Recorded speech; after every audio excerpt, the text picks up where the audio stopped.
Good morning student. आज हम पढ़ेंगे गाउस की प्रमेय से कूलाम के नियम की उत्पत्ति। गाउस की प्रमेय हमने पढ़ ली है और गाउस का जो प्रमेय है उसका फॉर्मूला होता है phi equal to Q upon epsilon naught. किसी बंद पृष्ठ से गुजरने वाला विद्युत फ्लक्स गिरे हुए आवेश के 1 अपॉन एप्सिलॉन नॉट गुना होता है। और कूलाम का नियम है किन्हीं दो बिंदु आवेशों के बीच लगने वाला जो बल होता है F होता है 1/4 pi epsilon not Q1 Q2 upon R square के। हमने गाउस की थ्योरम से कूलाम के नियम की उत्पत्ति करनी है। इसके लिए हम क्या करते हैं, हम एक बिंदु आवेश मानते हैं प्लस Q जो कि स्थिर है एक बिंदु O पर। इस बिंदु O से R दूरी पर एक बिंदु P ले लेते हैं। इस बिंदु P पर हमने गणना करनी है विद्युत क्षेत्र की।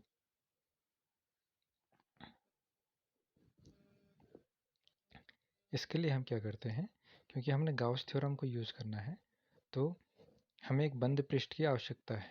तो हम इस बिंदु P से गुजरता हुआ स्मॉल r त्रिज्या का एक गोलीय गाउसियन पृष्ठ खींचते हैं इस प्रकार से। माना बिंदु P पर एक लघु पृष्ठखंड है। अगर पूरा पृष्ठ जो है वो S है तो ये उसका एक सूक्ष्म भाग होगा जिसे हम नाम देते हैं ds। और क्योंकि ये एक सदिश राशि होती है जिसकी दिशा होगी अभिलंबवत बाहर की ओर, वेक्टर ds। क्योंकि प्लस Q आवेश इस बंद पृष्ठ के अंदर स्थित है तो प्लस Q के कारण जो विद्युत क्षेत्र की दिशा होती है वो भी अभिलंबित होती है बाहर की ओर। और अगर हम देखें तो क्योंकि ये गोलीय पृष्ठ है तो इसके प्रत्येक बिंदु पर जो विद्युत क्षेत्र होगा वो समान होगा और जो दिशा होगी वो भी अभिलंबित बाहर की ओर होगी।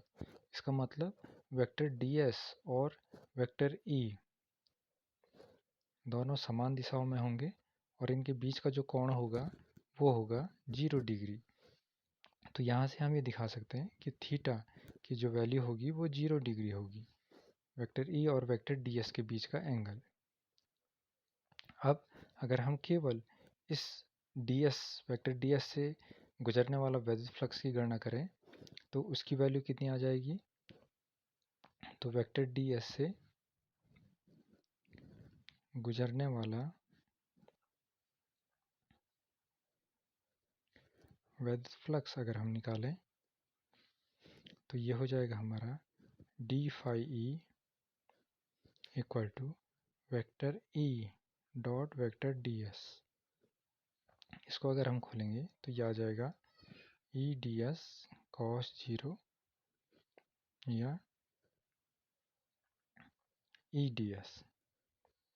अब पूरे पृष्ठ से इस पूरे पृष्ठ से गुजरने वाला विद्युत फ्लक्स निकालेंगे तो पूरे पृष्ठ से गुजरने वाला विद्युत फ्लक्स, तो अगर हम यहाँ से फाई ई की वैल्यू निकालेंगे तो ये हो जाएगा हमारा इंटीग्रेशन पृष्ठ के सापेक्ष और डी फाई ई।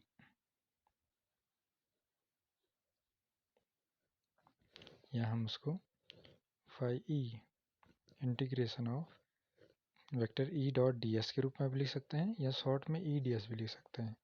तो हमने इसको vector E dot D S के रूप में लिख दिया या हमने इसको सॉल्व कर दिया है और इसकी जो वैल्यू आई है वो आई है ई इंटू डी एस। ई बाहर आ जाएगा और इंटीग्रेशन के अंदर बचा है हमारा डी एस एस के सापेक्ष। अगर हम देखें तो जो हमारा पृष्ठ है वो गोलीय पृष्ठ है और गोलीय पृष्ठ का जो क्षेत्रफल होता है उसकी वैल्यू हमने यहाँ पर रखनी है। तो ये हो जाएगा हमारा E into 4 pi R square phi. Equation first बन जाएगी ये। अब क्योंकि एक बंद पृष्ठ है और बंद पृष्ठ से गुजरने वाला जो विद्युत फ्लक्स होता है उसकी वैल्यू होती है Q अपॉन एप्सिलॉन नॉट। तो गाउस की थ्योरम अगर हम यूज करें तो इसकी वैल्यू हो जाएगी Q upon epsilon naught phi equal to Q upon epsilon naught, equation second. और क्योंकि दोनों ही फाई की वैल्यू है तो अगर हम इन दोनों को इक्वल दिखाएंगे तो ये हो जाएगा हमारा E into 4πr² equal to Q upon epsilon naught, और यहाँ से अगर हम E की वैल्यू निकालें तो ये हो जाएगा Q अपॉन 4π नॉट और 1/r², या Q को यहाँ से ले आएंगे तो 1/4π नॉट Q अपॉन r²। ये वैल्यू निकली है E की, इसको हम इक्वेशन थर्ड बना सकते हैं।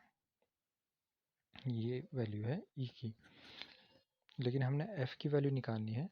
तो F की वैल्यू निकालने के लिए हमें दो आवेश चाहिए। तो अगर हम ये माने कि यहाँ पर बिंदु P पर अगर एक सूक्ष्म परीक्षण आवेश स्थित है Q0, तो फिर इन दोनों के बीच लगने वाला वैद्युत बल कितना होगा? तो वैद्युत क्षेत्र की परिभाषा से हमें पता है, क्योंकि E इक्वल टू होता है F अपॉन Q0। लेकिन यहाँ पर हम ये मान रहे हैं कि हमारा जो आवेश है वो Q0 है, तो अगर मैं आवेश को Q0 रख दूँ तो लगने वाला जो बल होगा वो आ जाएगा हमारा F equal to E into Q0। और अगर मैं E की वैल्यू जो है वो इक्वेशन थर्ड से ले आऊँ तो यहाँ से हमारा आंसर निकल जाएगा F equal to E 1/4π epsilon naught Q upon r² into Q0। और अगर हम देखें तो अगर हमारा पहला आवेश Q है और दूसरा आवेश Q0 है तो उनके बीच जो लगने वाला वैद्युत बल होगा उसका सूत्र यही होगा, F equal to 1/4π epsilon naught Q0 upon r²। और यही हमारे कूलाम के नियम है। तो इस हिसाब से अगर हम यहाँ देखें तो हमने गाउस की थ्योरम का यूज़ करके कूलाम के नियम की उत्पत्ति दिखा दी है। ये इम्पोर्टेंट क्वेश्चन है और 2 नंबर में काफ़ी बार पूछा जा चुका है, तो इसको अच्छी तरीके से तैयार कर लेंगे। Thank you.